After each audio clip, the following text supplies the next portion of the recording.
नमस्कार। आज जिल्हा परिषद पंचायत समितीच्या निवडणुकांमध्ये धाराशिव जिल्ह्यामध्ये महायुतीला जे अभूतपूर्व असं यश मिळालं त्याबद्दल सर्व नागरिकांचे, धाराशिवकरांचे मनापासून मी आभार व्यक्त करतो।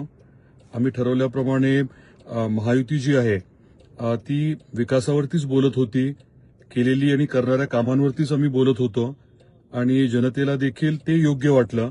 केंद्रात आणि राज्यात आपली सत्ता आहे आणि आता तिसरं इंजिनच्या माध्यमातून स्वाभाविकपणे आपल्या जिल्ह्याचा कायापालट जो आपण करायचं ठरवलंय ते नक्की शक्य होणार आहे। भारतीय जनता पार्टी हा एक नंबरचा पक्ष परत एकदा आपण सिद्ध केले की जनता भारतीय जनता पार्टीच्या आणि महायुतीच्या पाठीशी खंबीरपणे उभी आहे। नगर परिषदेच्या नंतर हे यश आमच्या सर्वांची जबाबदारी वाढवणार आहे। आदरणीय अजित काकांच्या दुर्दैवी मृत्यूमुळे स्वाभाविकपणे निवडणुकीमध्ये म्हणावं तसं आम्ही सक्रिय राहू शकलो नाही, परंतु जी काही आधी आम्ही ठरवलेली रणनीती होती त्या अनुषंगाने अतिशय ताकदीने सर्वांनी काम केलं। त्याबद्दल माझे सर्व सहकारी आहेत त्यांचे देखील मी अभिनंदन करतो, मनापासून आभार व्यक्त करतो।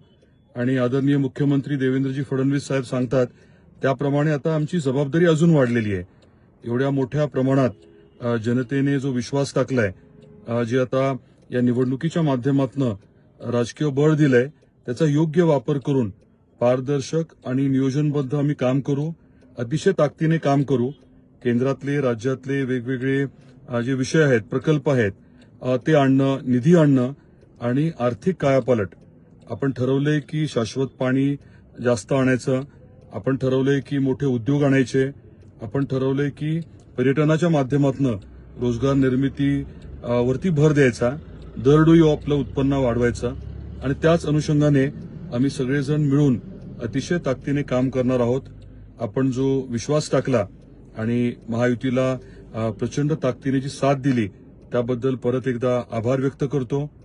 भारतीय जनता पार्टी आणि महायुती आपल्याला एकत्रितपणे अतिशय ताकदीने काम करताना दिसेल, पारदर्शकपणे काम करताना दिसेल आणि येणाऱ्या काळात जे काही आम्ही 10 कलमी कार्यक्रम जाहीर केला होता तो 10 कलमी कार्यक्रम म्हणजे आरोग्य असेल, शिक्षण असेल, अगदी महिला बचत गटांना सक्षम करणं असेल, वेगवेगळ्या माध्यमातून आपण काम करणार आहोत।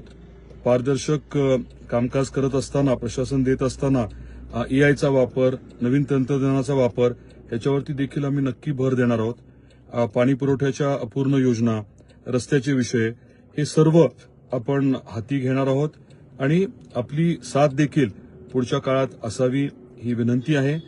आम्ही जसं आदरणीय देवेंद्रजींनी राज्य सरकारच्या स्तरावरती 100 दिवसाचा कार्यक्रम डिक्लेअर केला होता आणि प्रशासनामध्ये त्यामुळे एक वेगळं चैतन्य निर्माण झालं होतं, त्याच पद्धतीने आपल्या जिल्ह्यात देखील आपण निश्चितपणे काम करू। परत एकदा आपल्या सर्वांचे मनापासून आभार व्यक्त करतो।